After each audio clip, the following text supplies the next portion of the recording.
21শে ফেব্রুয়ারির ভাষা আন্দোলনের আমরা শুভেচ্ছা জানাইতে আসছি।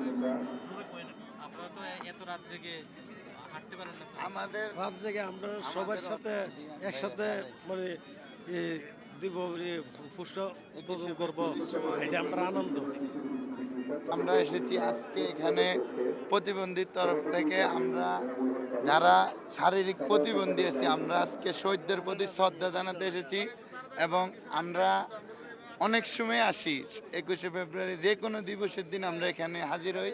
আমাদের কাছে অনেক ভালো লাগে কারণ আমরাও হেরে যেতে চাই না, মানুষের কাছ থেকে আমরা আনন্দ দিতে চাই এবং আমরা এখানে যারা এসেছি এগুলা সব আমাদের অর্থ দিয়ে আমরা এখানে এসেছি।